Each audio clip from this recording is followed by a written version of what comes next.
Good afternoon and welcome to today's Lunch and Learn.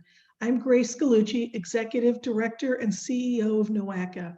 We are pleased to offer this monthly Lunch and Learn series of discussions as we continue to focus on topics revolving our Regional Long Range Plan, ENEO 2050, an equitable future for Northeast Ohio. Through the critical lens of equity, our long-range planning is being developed with a framework to promote quality of life for all residents. The aim is to provide everyone better access to land use, housing, education, jobs, healthcare, and economic development through efficient, sustainable transportation choices. Today's Lunch and Learn,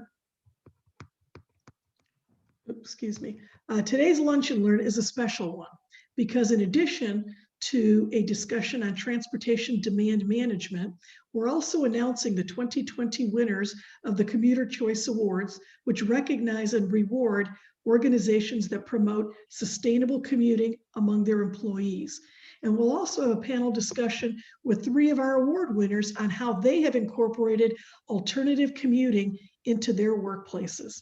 So today's event is going to be both informative and exciting. Also joining us today is our newly elected board president, Commissioner Matt Lundy from Lorain County, who will be participating to announce our Commuter Choice Award winners. At this time, I'd like to invite Katie Moore to give us a brief introduction about our topic for this afternoon. Thanks again for joining us. Now to you, Katie. Thanks, Grace. Good afternoon. My name is Katie Moore, and I'm the Manager of Environmental Planning here at NOACA. As Grace mentioned, we do have an exciting and full agenda today. We will first host our Commuter Choice Awards, followed by a panel discussion on transportation demand management, moderated by Dr. Joe McDonald. But first, I would like to give you a brief background on TDM, Transportation Demand Management. To begin with, Transportation Demand Management, or TDM, refers to expanding travel options beyond driving alone, to reduce roadway congestion and improve air quality. In Northeast Ohio, single occupancy vehicle trips, or driving alone in your car, is the most common form of transportation.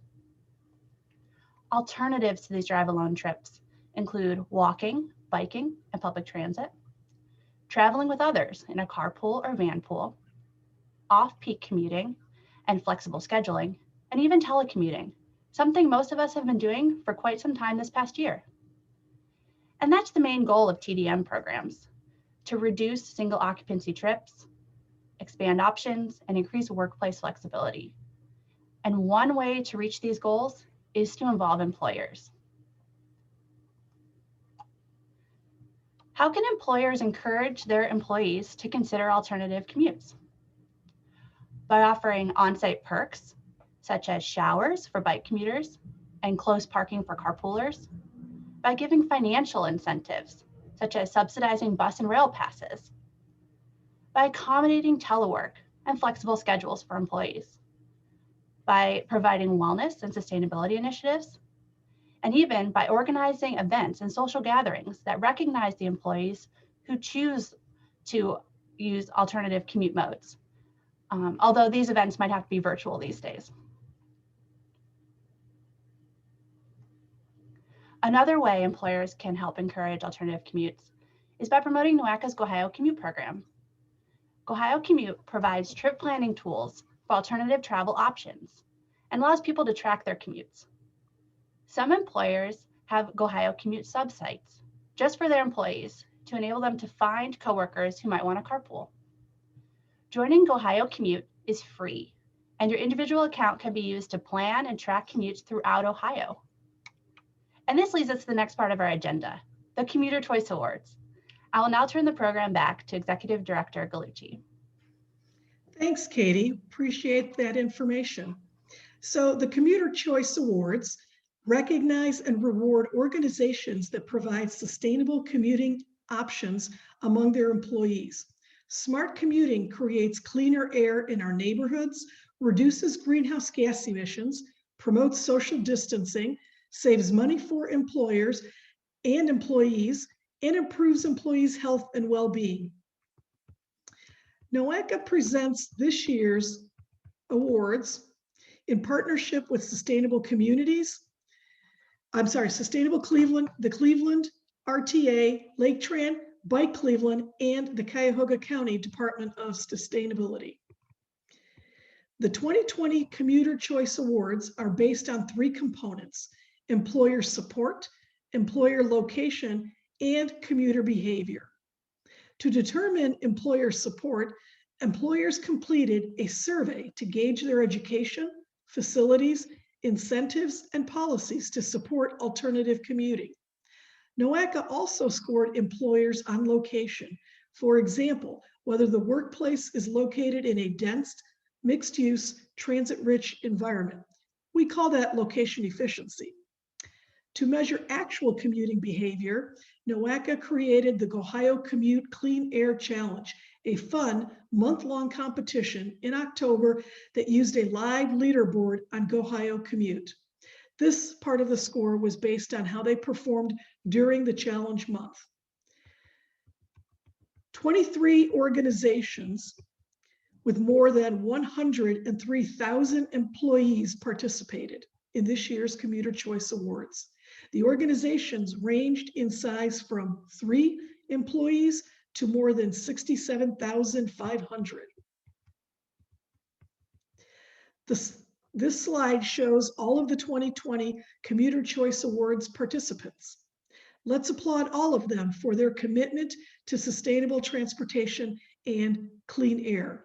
In essence, congratulate all of them. Just by participating, they are all winners. And the environment was also a winner, thanks in part to the following efforts. During the Clean Air Challenge in October, participating organizations logged more than 2,100 alternative commutes, saved more than $16,000 in commuting costs, burned over 120,000 calories by biking and walking to work, and saved more than 10 tons of CO2 emissions. I'd like to take a moment to recognize the top performers in employer support, those employers who do the most to encourage sustainable commutes. They really put forth the effort. They take the policy, the plans, and put them into action. So our top performers this year include the Cleveland Clinic and Metro Health Medical Center, who tied, Case Western Reserve University, Bike Cleveland, and Cleveland State University and University Circle, who also tied. And now, for the moment that you have all been waiting for, the announcement of the winners. And we will ask now Lorain County Commissioner Matt Lundy, who is also president of NOACA's Board of Directors, to go ahead and join us now to execute this portion of the program. Commissioner Lundy? Thank you very much, Gracie, and I want to thank all the participants. This is, very important to our region, very important to our environmental future for sure. And just want to make sure all the participants know how much we appreciate what they're doing day in and day out to make our environment healthier and friendlier for all who live in our region. And it's a great honor to be able to join you here today to recognize these efforts of your organizations with these prestigious awards. Now, there are 3 levels of awards that we'll be handing out today. They are the gold, silver, and bronze, just like in the Olympics. What's nice, these will all be awarded to USA representatives today. So we'll score well on the overall awards. But so just want to let everybody know it's gold, silver, and bronze. And we thank each one of the winners who are present in our virtual audience today. We will recognize each one of you with a slide and then also the name of the person that is accepting the award on behalf of their winning organization. So we're going to start first with the bronze winners. We'll present bronze winners first, and there are actually 3 in the bronze category. Our first bronze winner is Case Western Reserve University. And accepting for Case Western Reserve University is Stephanie Colbert. Congratulations to you, Stephanie. Moving on to our next bronze winner recipient, the Cleveland Foundation. Accepting for the Cleveland Foundation is Stephen Love.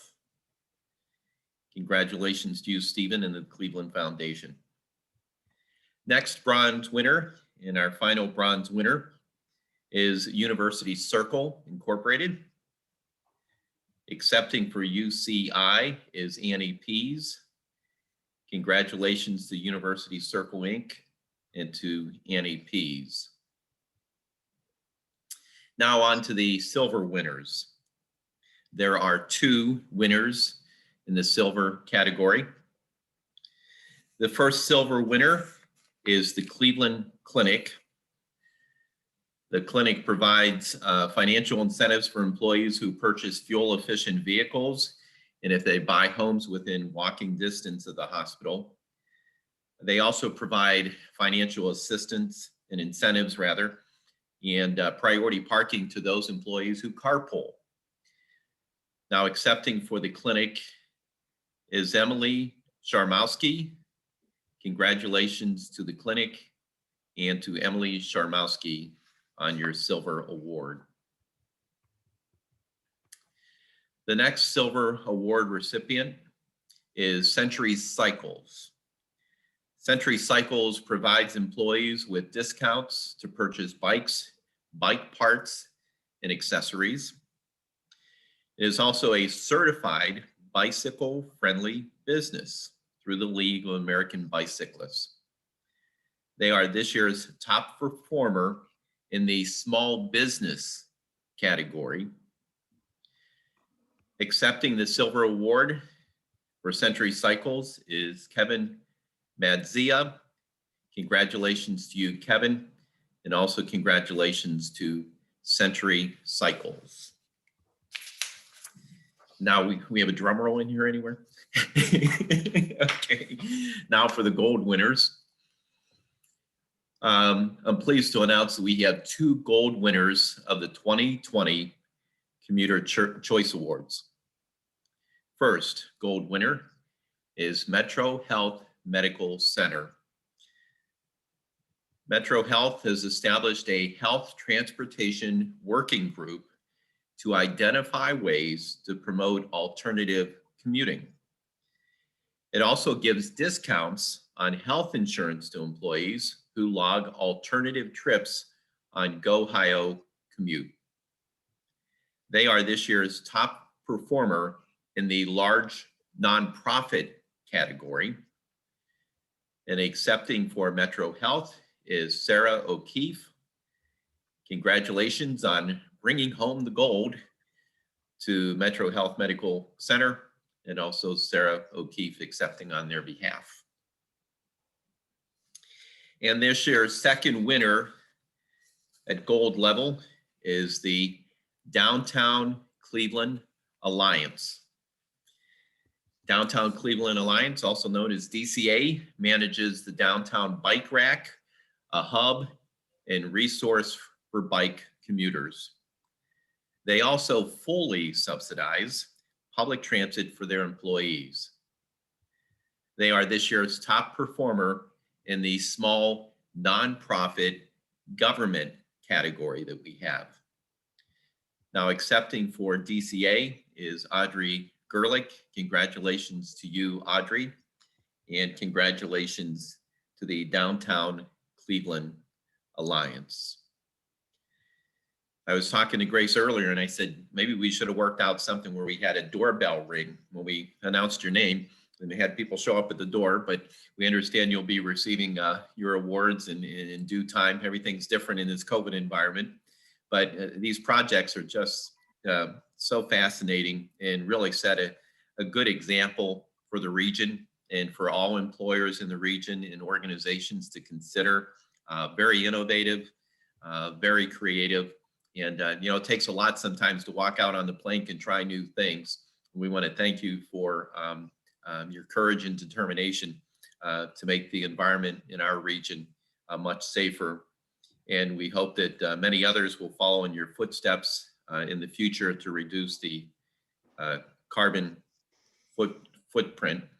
And I'm going to return the program now over to Grace Gallucci. Grace? Thank you very much, Commissioner Lundy. And let's have another round of applause for all of our 2020 Commuter Choice Award winners. I also want to recognize our prize donors who donated prizes for the top businesses and nonprofit winners: Sustainable Cleveland, SPIN, Bike Cleveland, Greater Cleveland Regional Transit Authority, and Lake Tran. Thank you to all of our donors. Now I'll turn the program over to Dr. Joe McDonald, NOACA's Director of Strategic and Environmental Planning, who will introduce today's panelists. And who the panelists, of course, include our Commuter Choice Gold winners. We look forward to hearing from these exciting folks and talking about the great work that they have done. Joe, I will turn it to you now. Thank you very much, Grace, and thank you again, Commissioner Lundy. That was a great announcement, and we're always very proud of the people who win, the organizations that win these awards. I'm very pleased to welcome our panelists who represent a few of these organizations today. We have Annie Pease, who is the Director of Transportation for University Circle, Inc., Sarah O'Keefe, Sustainability Director for Metro Health Medical Center, and Audrey Gerlock, the Director of Executive Office and Strategic Initiatives for the Downtown Cleveland Alliance. Let me tell you a little bit of background about each of our panelists today. As the Director of Transportation for UCI, Annie Pease, who is also AICP, leads district-wide transportation demand management for 50,000 employees in University Circle, Northeast Ohio's second largest and fastest growing employment center. Her efforts focus on improved transportation communications, fundraising for active transportation projects, and advocacy for improved road safety. She holds a Bachelor of Arts degree in political science and a master's degree in city and regional planning from Cornell University. Annie has worked closely with NOACA even before we launched the Ohio Commute platform to help us identify how to partner and promote these programs and issues among University Circle employers. We're very pleased to welcome UCI as a Bronze Award winner in the 2020 Commuter Choice Awards. Our next panelist, Sarah O'Keefe, is the Director of Sustainability and Environmental Stewardship at the Metro Health System, where she leads a collaborative sustainability program that spans the entire healthcare system. A large part of Sarah's role is to incorporate green building and community building principles, including multimodal transportation connectivity, into Metro Health's culture. Sarah holds an MBA with a focus in nonprofit management and sustainability from Case Western Reserve University, and is a certified Eco-Districts accredited professional. Sarah was instrumental in Metro Health's being awarded a gold level award in the 2020 Commuter Choice Awards, and the top performer for large nonprofits.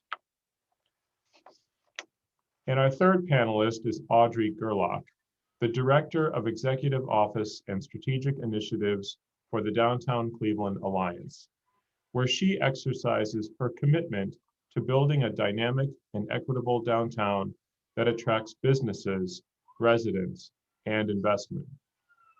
Audrey holds a bachelor's degree from the John Glenn College of Public Affairs at The Ohio State University.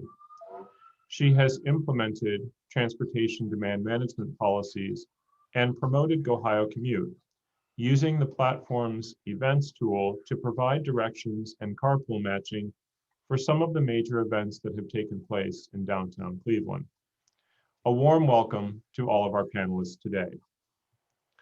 Before we begin the discussion, I invite the audience to submit questions via the Q&A function that you will see on your Zoom screen.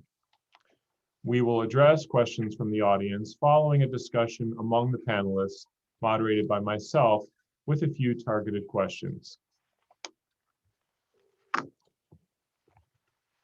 One theme that we look at when we think about transportation demand management is employer support focus, with some discussion of how location and employee behaviors can shape the structure of a program. Sarah, Metro Health is in the process of developing a new campus and opening a set of community health centers throughout the region. How is Metro taking location and accessibility for employees and patients into account during this process?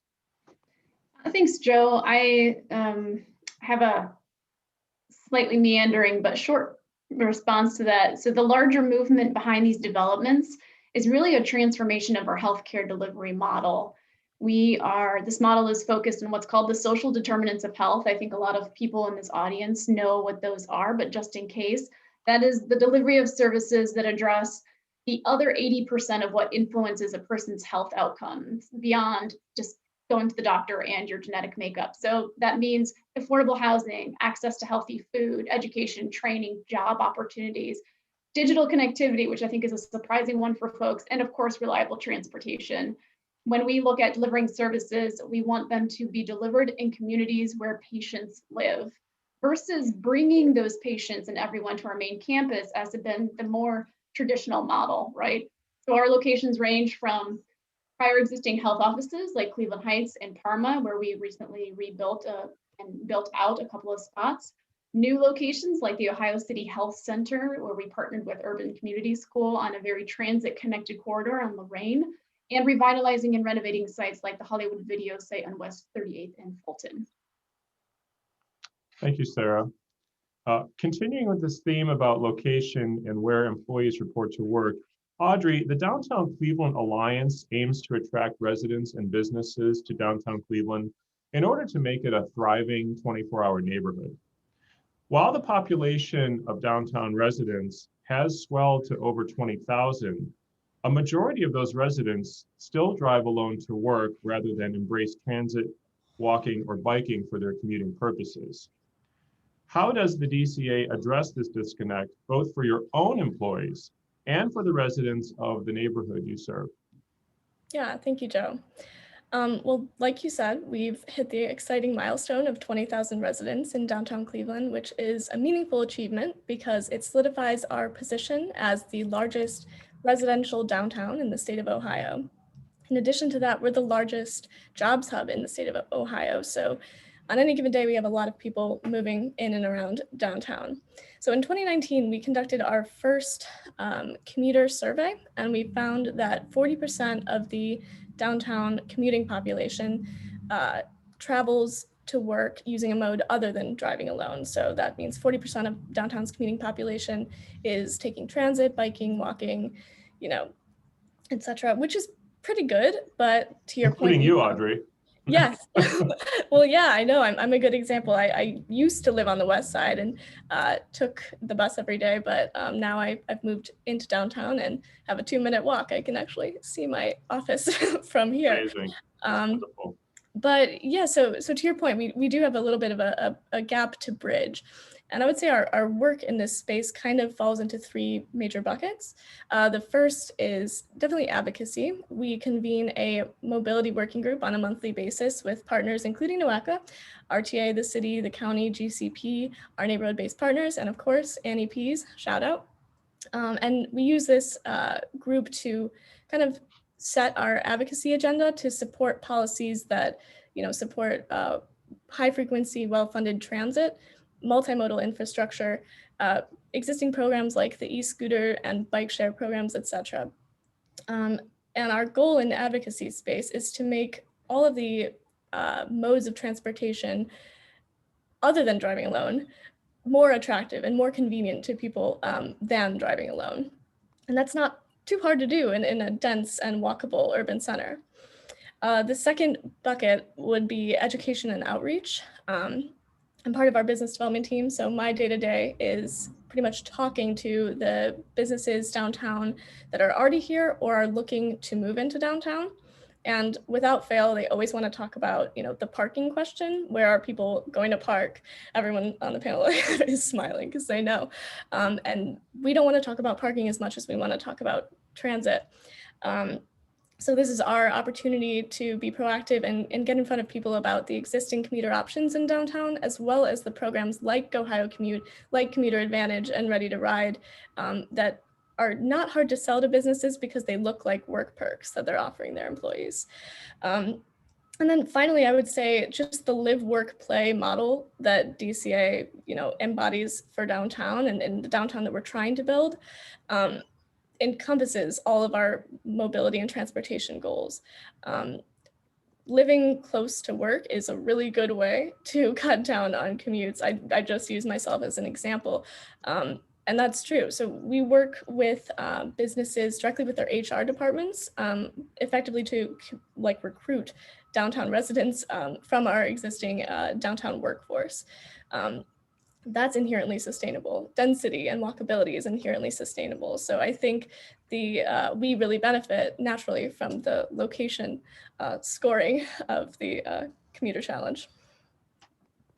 Those are both really good responses. Thank you, Sarah, and thank you, Audrey. Let's shift a little bit to talk about the backgrounds of your organizations and the story of how they developed policies regarding employee commuting. Annie, you got a shout out from Audrey, so I'm going to turn to you next.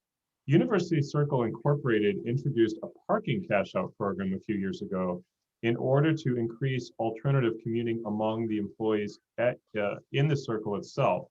Could you explain how your program works and what impact has it had? Sure. Thank you, Joe, so much. Shout out back to Audrey. And thank you very much, Grace, and Joe and all the staff at NOACA for putting on this panel.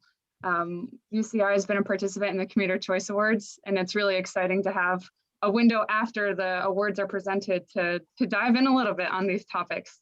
There's such great work going on, so thank you for the opportunity. Joe, on parking cash out, so UCI as an organization introduced a parking cash out program for UCI employees a couple years ago. And I'll start with what a parking cash out program is. It may be a new term to some folks.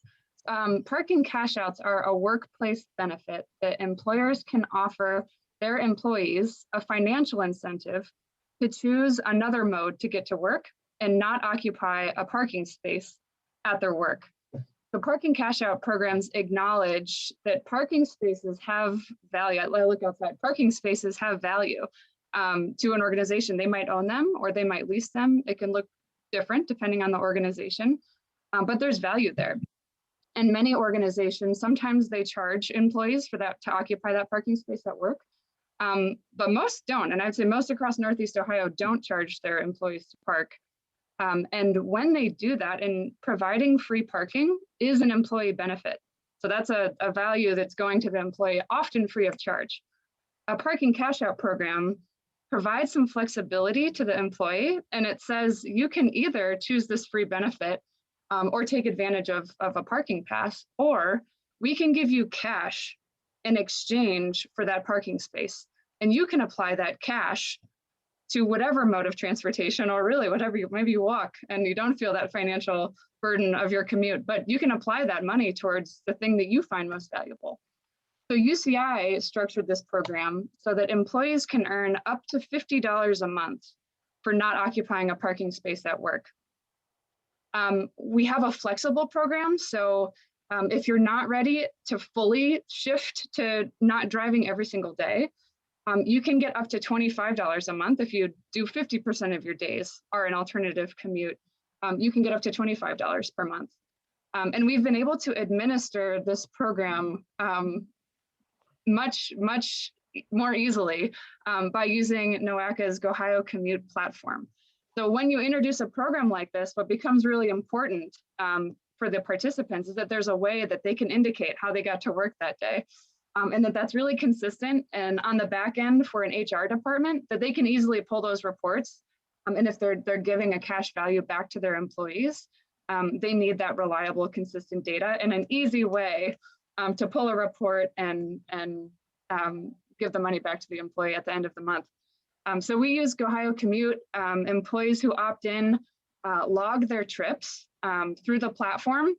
There's a monthly calendar so the employee can look back and log trips up to 2 weeks retroactively.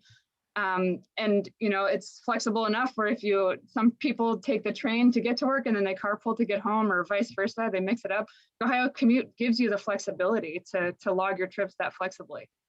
So it's been a fantastic tool to help UCI implement this 2DM program. Thank you, Annie. I'm glad to hear that GoHio Commute has helped, and hopefully will continue to help as we continue to flesh out even more features and functions of the platform itself. Sarah, let me turn to you. You've worked diligently over the past few years to develop a comprehensive set of incentives for your employees to use alternative commuting modes. Can you discuss how you have incorporated commuter choice into your wellness programs and the role that your Healthy Transportation Working Group has played in this effort? Sure. I'll start with the Healthy Transportation Working Group. As Audrey said, a lot of employers and employees first think parking, right? So we formed a Healthy Transportation Working Group and included our parking office, a third-party vendor, our operations lead over parking, and other folks like human resources, recruited people who commute by different modes, like a few experts in transit, those who bike to work, those who carpool, and etc. And we formed this group in order to change the conversation from parking to talking about transportation choices. We have we've been located at our current location on our main campus for over 100 years. That's a long time. It's a great location that has absolutely contributed to us being able to earn this award.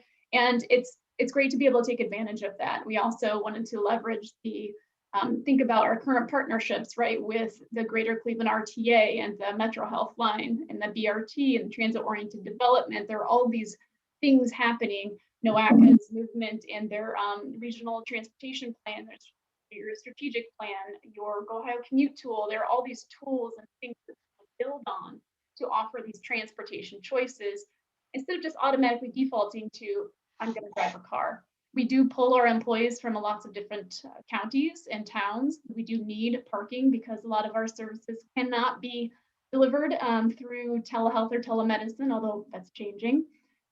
So anyway, we have this group, we talk about these things, and the great thing is that they come from operational departments, and there's changing the culture. So one way we were able to do that is to award Metro Healthy Points. Metro Healthy Points are discounts on your insurance program for taking healthy habits, adopting healthy habits, doing yoga, taking your steps. But we've managed to also incorporate taking the bus, riding your bike, walking to work, answering the commuter survey once a year, joining GoHio Commute and logging your miles or your commutes, no matter what they are, and those actions. So we incentivize those actions by giving dollars off your insurance program.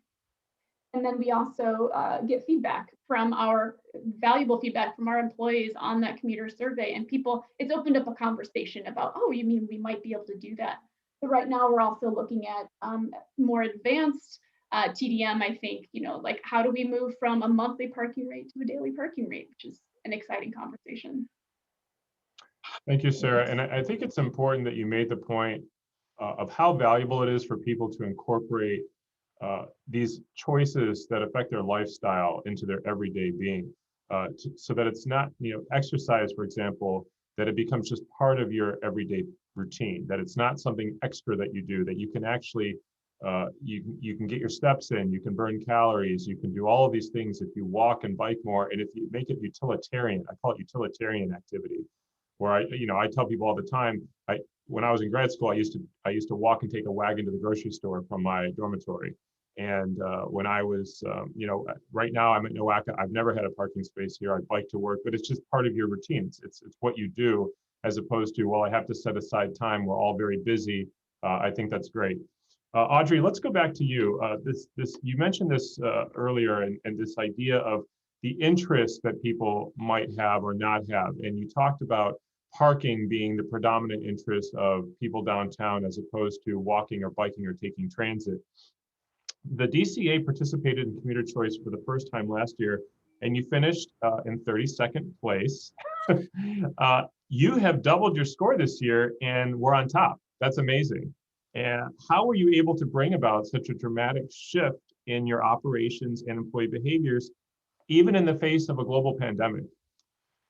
Yeah, wow, thank you. I it is exciting, and earlier on one of our pre-calls, someone referred to this as a Cinderella story, which is dramatic. And it's a little bit of a surprise because I can't really point to one big program or policy that we've initiated over the past year that would have resulted in this kind of jump in our performance. But I do think it was a collection of, a few things that happened over last year. So, I mean, in March, like most people, we went remote. And as we returned to the office in June, our employer allowed us to essentially choose which days we wanted to return because we were going to do like a 2-day-a-week rotating basis. And that flexibility, I think, was really key in helping people plan their commuting plans that way. I would also note that during the Commuter Challenge, we encouraged all employees to log their telework commutes, even if it didn't feel like Excellent. We preach this all the time. as usual. Yeah. And I will also add, during the early onset of the pandemic, there was a big bike boom. I think we all kind of remember bikes were selling like hotcakes. So we recognized that as an opportunity to do really two things. First, we became business members of Bike Cleveland, which we really should have been already, but we did become members so that we could take advantage of their education and bike to work programs that they offer. And we also leveraged a unique asset that we have downtown, which is the Downtown Cleveland Bike Rack on East 4th Street. We operate that mostly through our ambassador program. And that's a really cool resource for commuting cyclists that offers storage, fix-it stations, showers, everything, so that bicycle commuters can go in and then do what they need to do to get ready for work and then walk to the office from there. And I think that was helpful for people that weren't comfortable getting on a bus during the pandemic. And then I mentioned the ambassadors, from their side, they if you're downtown, you'll see probably the blue or yellow vehicles that they drive around with the DCA logo on them. They last year traded in 2 of their older vehicles and got newer, more efficient vehicles. They also implemented and enforced a anti-idling policy, as well as made sure that there were GPS systems in all of those vehicles. So all of those things would have contributed to our higher score. Few more things. We enrolled in Commuter Advantage last year, and we haven't gotten to use it to its full, we haven't taken full advantage of it yet, but in the meantime, we are still reimbursing transit passes. And then finally, I think ultimately what was probably really helpful in garnering more employee participation was me being really annoying throughout the entire month of October. Using a tool that I didn't have before, but because we were remote this year, we had Microsoft Teams. So I was pinging the whole staff chat every single day with a link to our subsite, reminding them log your commutes, even the telework ones. So I think all of those things probably played a role in the jump that we saw. Organizations absolutely have to have that champion. And speaking of champions, Annie, I'm going to go back to you. UCI really plays a dual role in this space of transportation demand management. You both implement programs internally and you coordinate organizations throughout that entire part of the city, University Circle, all those institutions to develop their own programs. How has this experience, both your internal and external efforts, influenced your work? And has it helped you improve ways to shift mode choice in that area, in that community? Thanks, Joe. Yeah, I think that acknowledging UCI's role and then the area, neighborhood, district that we serve is really important as well. When we look at University Circle, we are 4 miles east of downtown Cleveland. We have over 50,000 employees. 85% of those 50,000 employees work for 4 institutions. Wow. Cleveland Clinic, University Hospitals, Case Western Reserve University, and the VA Medical Center. And then we have a number of supportive arts and culture nonprofits in the neighborhood as well. And UCI as an organization represents all. So we are very interested, both in working internally with our staff and figuring out what can work and how to do it. But we acknowledge that the big opportunity we have, and that similarly downtown and other job centers across Northeast Ohio have, is to work with our big employers and acknowledge that the information that employers offer to their employees, the services available, whether there are shuttles or carpooling, priority parking spaces, the cost of those services. So, the cost of public transportation, the cost of parking, all of these factors weigh into how your employees get to work and how they even consider doing something other than what most of us do when we think about going somewhere, is hop in our car and drive. In places that are so car dominated like Northeast Ohio, there really has to be an intentional push and a shift for things to look any different than they currently are. And in University Circle, we have kind of a geographic nudge in that sense, that we have those 50,000 jobs are located within 1.5 square miles. And as an area that is adding jobs and growing, which is great and a huge priority and what we want to continue to do, if we don't want to dedicate more of our land to storing cars while those employees are going into their workplaces, we really have to think about and be really intentional with how we shift them away from driving and provide. I really like how Audrey said that, make the other options so attractive and so available that those really are attractive and people shift. So we've structured our work with, we started with a district-wide transportation and mobility plan with lots of support from NOAC's TLCI program. And we, implementing that plan, the fundamental, there's lots of different subsets of things that we can do, but kind of the thread that ties all of those things together is transportation demand management. And so whether we're advocating for a change or looking to implement a new program, we're really thinking about how that encourages or discourages people from hopping in their car and driving or choosing a different mode. So we convene monthly a working group with representatives from the major employers in University Circle, as well as RTA and the City of Cleveland. We also convene quarterly a group of higher level senior operations or executive directors to check in on the progress of implementing the TDM recommendations from our district-wide transportation and mobility plan. So it's very much a movement all together, lots of communication, lots of coordinating across those different boundaries, but it's certainly the way to have the most impact.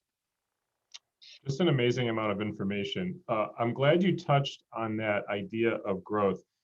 You probably are all very familiar with this. Most planners in Northeast Ohio understand that as a region, we have actually declined in population over the last 50 years. We're not growing, except we do have nodes of growth, and each of you represents an area of the region that has experienced growth both in population and in employment.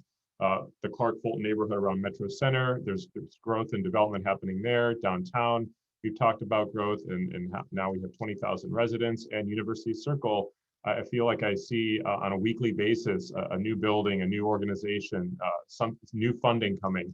Let's segue into questions from the audience, because in that framework, in the news recently, we've heard about Ohio State budget and cuts for public transportation. I would like to hear from each of you how you think that will impact public transportation use in Northeast Ohio. And then a follow-up question provided by the poster: how can we convince Ohio legislators to increase funding for public and active transportation? So I don't know who wants to go first. Maybe Sarah, you can start. But I'd like to hear some discussion about this because this is a big deal. So thanks for that question. I think it's very timely, and I was really disappointed on a personal level to hear about those cuts, and especially with our current, for the Metro Health System, with our current partnerships with the Greater Cleveland RTA and trying to leverage that very vital and important system and take advantage of it. We are on the route, the second most traveled route in Cleveland, right, other than the Healthline.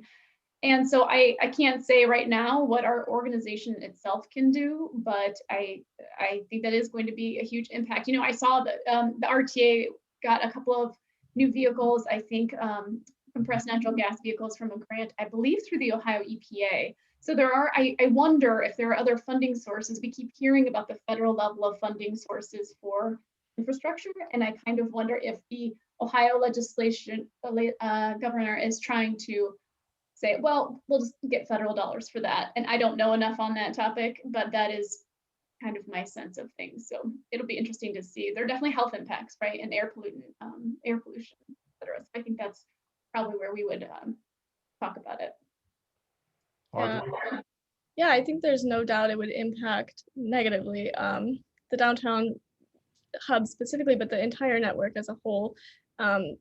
We've talked a lot today about choice ridership and, you know, getting more people on transit, but so many of the people in the region rely on RTA too, and it's a necessary economic development tool from an economic perspective, but also from an equities perspective. And it's, I think we would really feel a little bit of pain from this.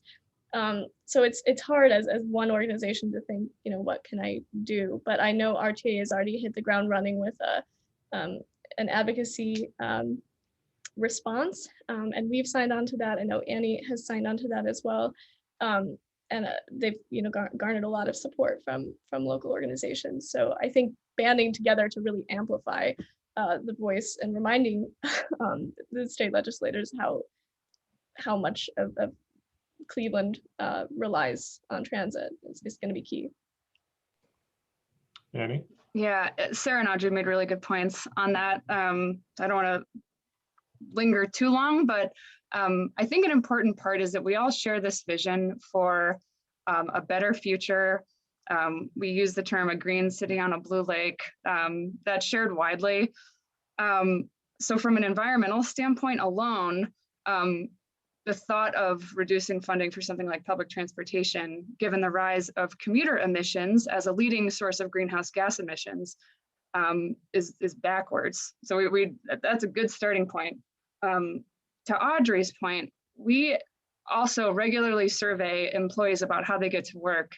And we did our 2020 University Circle commuter survey during the pandemic and acknowledged that the pandemic did change the travel behavior of many employees. We also got our survey in front of over 300 frontline employees at the Cleveland Clinic and at university hospitals. And our survey results showed that during the pandemic, most of the responses we got to the electronic version of the survey. And so painting with a broad brush, these are more likely employees who are sitting behind their computer a little bit more frequently, more likely to respond to a survey, likely more of a white collar employee. Among those employees, the shift to work from home was significant. Before the pandemic, about 85% of those employees were driving alone to work. During the pandemic, that drive alone rate went way down, but the work from home number went right up. So that was almost a direct shift. When we look at the responses from the frontline employees, the 300, we saw before the pandemic, only 65% were driving alone and over 20% were taking public transit. That split during the pandemic was exactly the same. There wasn't a shift.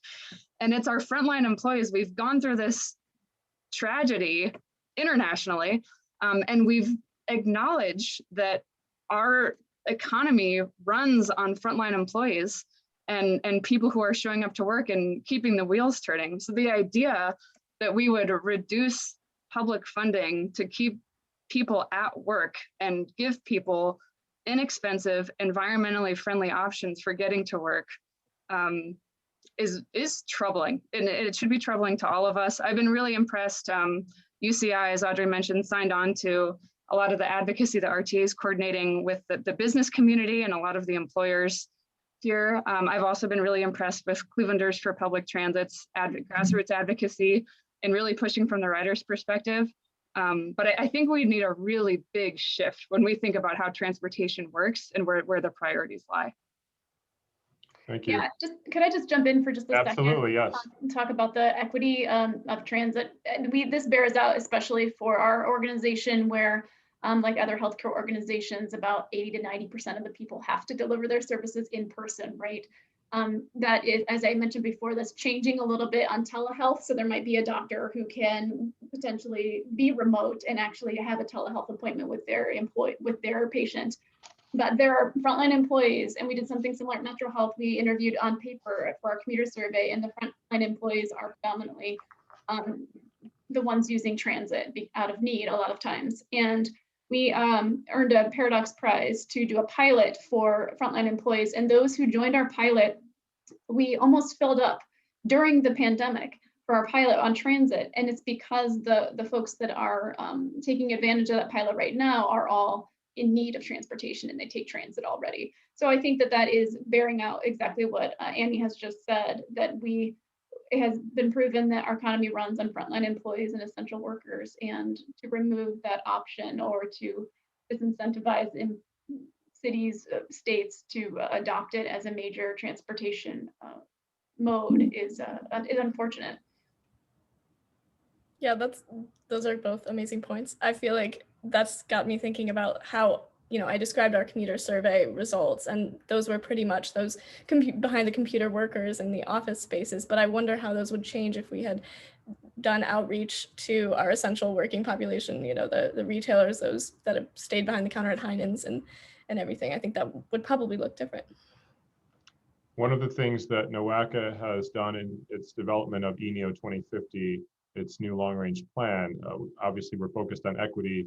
In the regional survey, we were very conscientious about having a representative sample from different demographic groups, different racial groups, socioeconomic groups. It is striking to see some of the differences in the perspectives and the funding priorities between lower and higher income groups and between white and non-white groups. And hopefully this will provide information to folks that we are a diverse region and that we need to address all of these different groups' perspectives and what their priorities are. And it's interesting to hear comments from all of you on that. Okay, so we are running close to time. So before we end, I would like to invite Katie Moore back to share how to get started with GoHio Commute or employer commuter incentives programs. Again, I want to thank all of you as panelists and to thank your organizations. All of the hard work that you do is very evident by the responses you've shared with us today.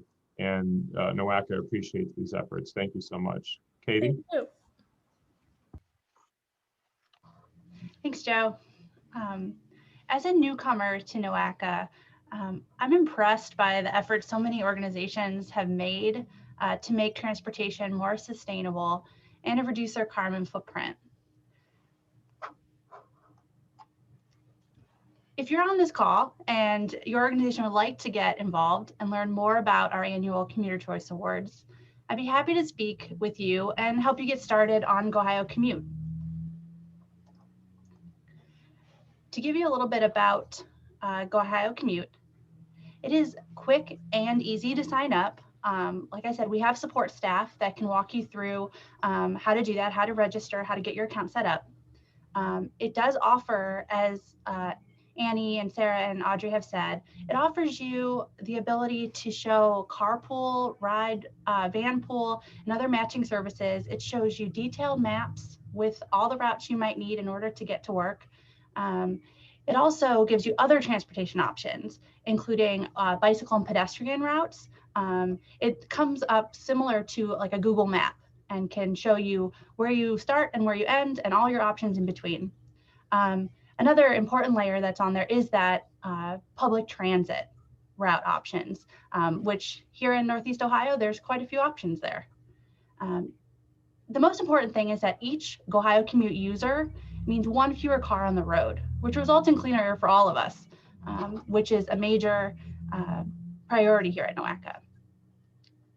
So you can contact us via the email on this slide or go to our website where we have more information about our program, and our contact information can be found there. Now I'll take the time to turn the program back over to our NOACA CEO and Executive Director, Grace Gallucci, who will give us a few closing remarks. Thank you very much, Katie. First, I want to thank Katie and Joe for putting together a terrific program today. Thank the panelists, Audrey and Annie and Sarah, for a terrific panel. I really enjoyed hearing from your perspectives and have come away very enthused and refreshed in thinking about all the positive aspects of the environmental benefits and other benefits, and how we're moving forward in the region in the right direction. I want to thank all of our winners today. I did say earlier, just by participating, I think you're a winner, but especially those who have surpassed the criteria that is required. Congratulations. So for all of you that have joined us today, we hope you continue to support our eNeo 2050 series. We are hoping to continue to offer topics on our long-range plan development. And to find out more about our upcoming events and NOACA programming, check out our website and social media platforms. Until next time, have a great day, rest of the week, and we will see you soon.